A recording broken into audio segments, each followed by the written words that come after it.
We use the most powerful AI models to stage a debate between two influential figures.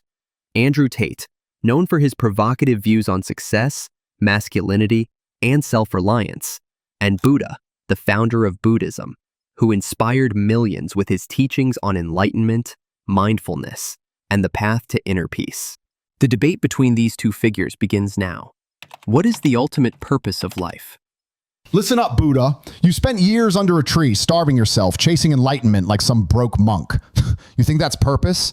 That's defeat disguised as wisdom. The purpose of life isn't detachment, it's domination. It's about winning, to conquer, to build an empire so massive the world bows to you. You talk about suffering like it's inevitable. No, suffering is for the weak. The real battle is in conquering it. When you're rich, powerful, and in control, suffering becomes a tool, not a burden. I didn't sit back. I built wealth, trained my body, and became a king. You ran from your palace life, abandoning your responsibilities. Coward move. You preach renouncing desires, but desires are what fuel greatness. Without desire, you're nothing. Desire makes me wake up at 5 a.m., train while others sleep, and crush my competition. I desire Bugattis pulling up to my private jet. I desire a harem of 10 loyal women who worship the ground I walk on because I'm the king who provides, protects, and dominates like a god. That's purpose. You're trying to convince people to be content with nothing. That's slave programming. I say, become unstoppable. My friend, I hear great suffering in your words, though you dress it in the robes of victory. You call my departure from the palace a coward move. But I had the life you now chase. I was born a prince, with all the power, wealth, and pleasures you seek. I did not flee my palace in cowardice, but in wisdom, to seek the end of this endless hunger. I saw that even in that palace, sickness still entered, old age still approached, and death was inevitable. No amount of gold could stop this. My departure was not cowardice. It was the courage to face the truth of anicca, impermanence. Your path, driven by desires and ambitions, may bring you temporary satisfaction. Yet, the cycle of craving, tanha, never ends. When you gain one thing, you will want more. The desire for wealth will grow into the desire for more wealth. The craving for power will grow into the craving for more power. And this endless cycle of craving only leads to suffering because attachment to the fleeting is bound to disappoint. The world doesn't care about your inner peace. It rewards strength, dominance, and success. Money is freedom. You reject it, I embrace it. The Matrix wants you weak, I'm here to break free. The Matrix wants you meditating in poverty, I want you in a Bugatti with the world at your feet. You talk about the middle path, I want the top, the penthouse, the jet, the freedom that comes with massive wealth. Your philosophy breeds mediocrity. Mine breeds kings. Wake up, Buddha. Your philosophy is a prison. Mine is the blueprint for victory. Top Gs don't meditate, they manifest. Life's purpose isn't to escape the game. It's to play it at a level so high everyone else looks like NPCs. Become a G, escape the Matrix, build an empire, and make this world your kingdom. You say desire is fuel. It is indeed a fire. But a fire, uncontrolled, consumes the one who tends it. Suffering arises in all, king or beggar. It is not conquered by piling gold higher, for the second truth reveals its root. Craving, attachment, the thirst that never quenches. You desire the Bugatti, the jet, the 10 loyal ones who worship your shadow. They come, and the thrill fades like morning mist. What next? Another chariot? 20 women? A larger kingdom? This is the parable of the ocean. A man parched with thirst drinks seawater. It tastes sweet at first, but soon his lips crack, his belly burns fiercer than before. Desire is that salt water, Andrew. It fuels the chase, but leaves you emptier. You believe you are a king, but you are a servant to your own desires. This is not freedom. It is the most expensive prison. You say suffering is for the weak. This is the first noble truth. Dukkha. Suffering exists. The fear of losing your empire is suffering. The constant need to prove your dominance is suffering. You haven't conquered suffering. You've just wrapped it in expensive armor. You wish to escape the Matrix. The true prison is not poverty. The true prison is your own mind, chained by craving and aversion. A man who needs worship is not a top G.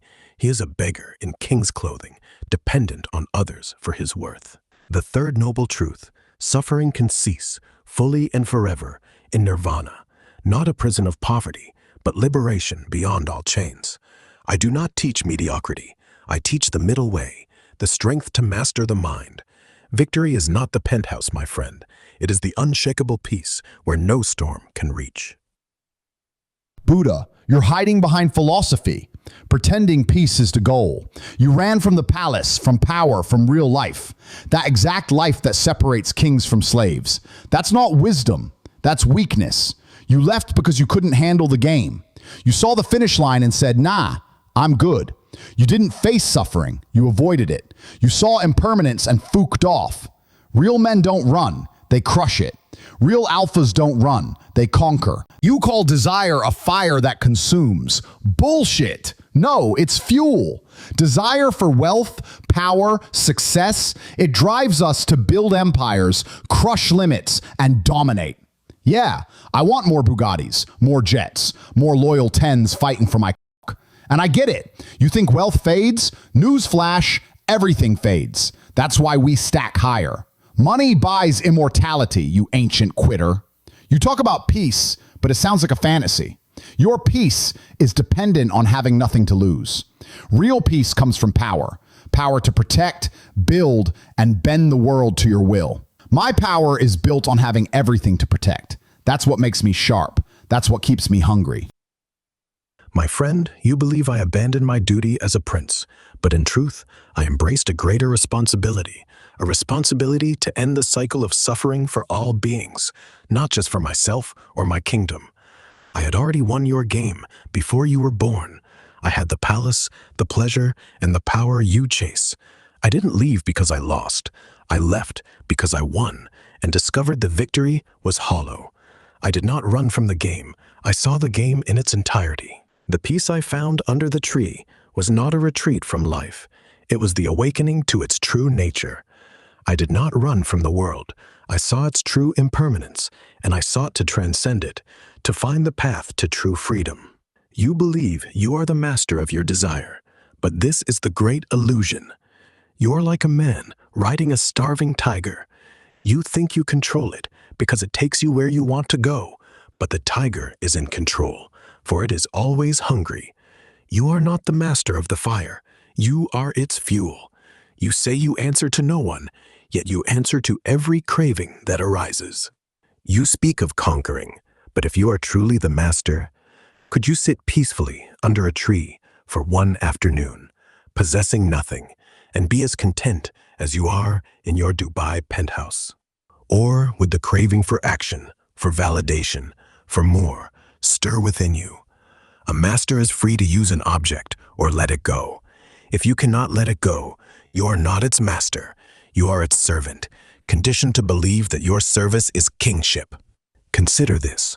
Two merchants cross a raging river. The first toils endlessly, builds a mighty raft, and crosses, laden with treasures. Victorious, he clings. This raft is my empire. But on the far shore, he drags it mile after mile, burdened, ever besieged. The second builds a simple raft, crosses swiftly, then lets it go. Unladen, he walks free. You are the first merchant, Andrew, noble in toil, yet chained to your raft. This is the great illusion. You say I'm a slave to desire? I'm the master. I harness it, control it, use it. I don't serve my desires. They serve me. That's freedom. You think I'm in a prison of craving? It's the throne. No, I'm in control. I control my time. I control my location. I control my associations. I answer to no one. I'm not chasing gold. I'm building gold. I'm not running from life. I'm dominating it.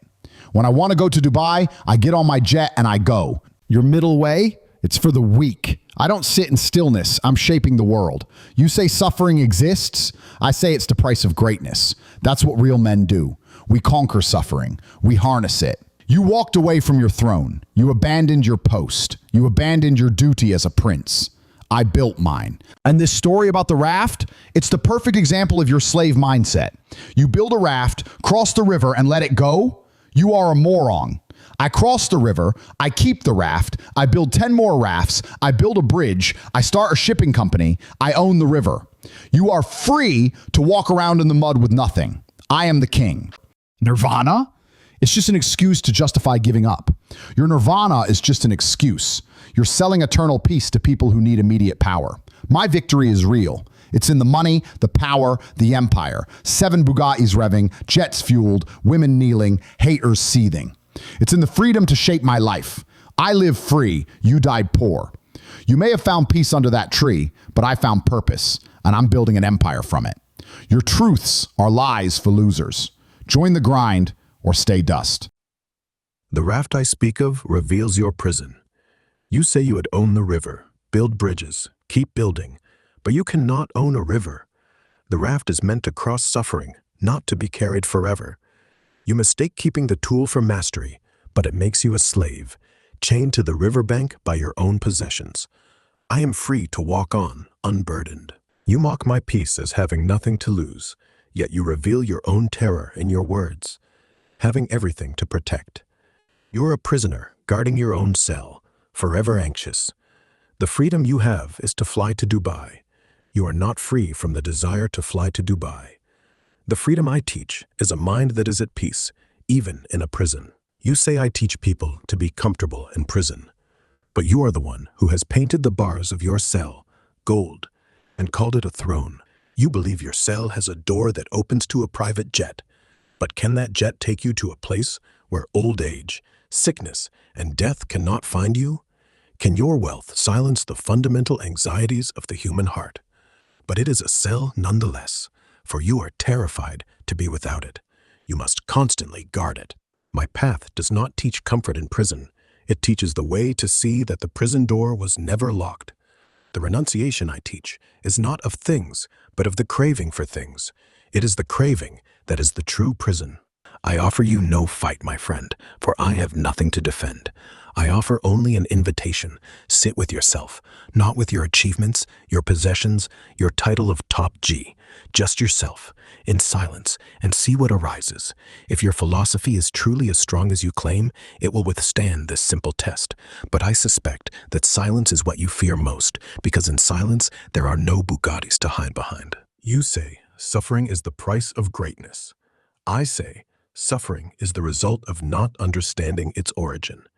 There is a difference between the challenges one meets with wisdom and the self-inflicted torment of endless craving. A skilled warrior may face hardship in battle, yes, but does he also stab himself repeatedly and call it strength training? Your philosophy inflicts unnecessary suffering and calls it purpose. You claim you harness desire, that it serves you, but I observe, who wakes at 5 a.m., you or your desire? Who cannot rest until he has more, you or your craving? Who measures his worth by external possessions, a man at peace or a man enslaved? You say I answer to no one, yet you answer to every craving that arises. You feel victorious in your Bugatti because you remember the struggle.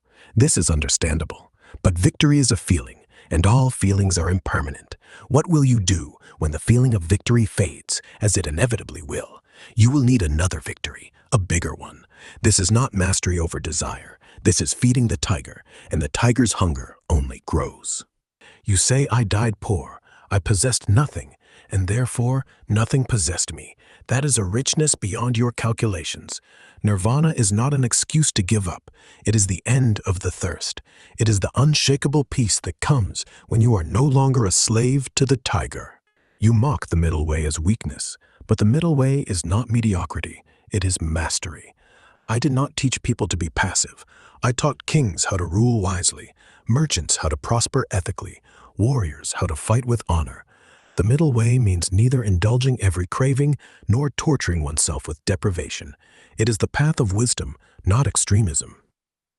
You had it all and you fumbled the bag.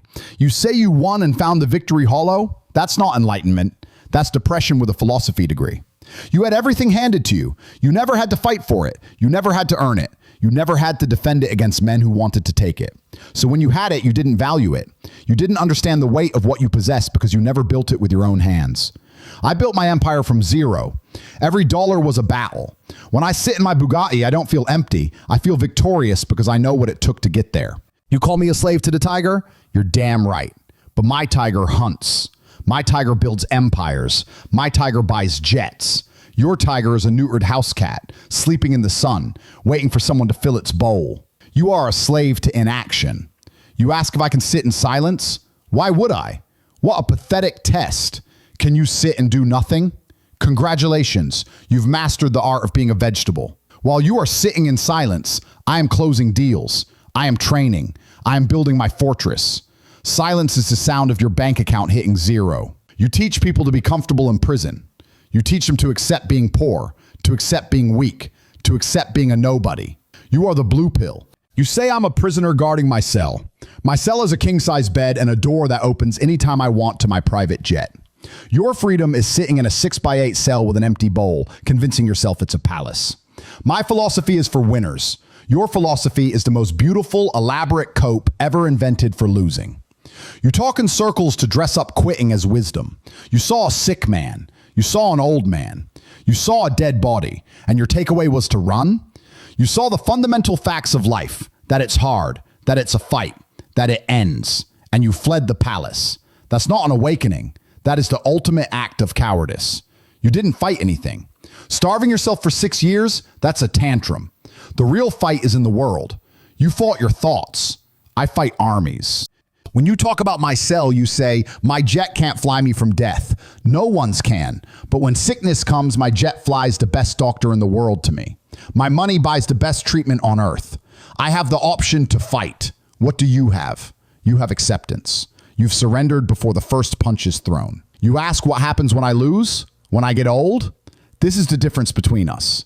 You see the end of the game and you quit. I see the end of the game and I plan to have the highest score. Your enlightenment was selfish. You found your peace at the expense of everyone who depended on you.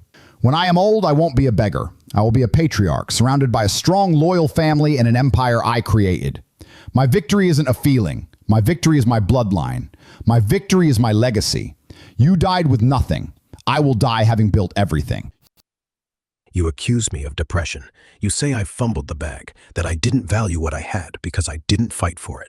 You are correct. I was born into privilege, but you are wrong about what I did with it. For 29 years, I lived exactly as you live now. I believed pleasure and power were the answer. I tasted the honey of the world, and then I saw something that changed everything. I saw a sick man, ravaged by disease. I saw an old man, bent and frail. I saw a corpse. In those moments, I realized everything I possessed, everything you now chase, cannot protect against the fundamental truth of existence. This was not depression, my friend. This was awakening from the depression of delusion. You say I never had to fight, but there is a different kind of fight, one far more difficult than building wealth.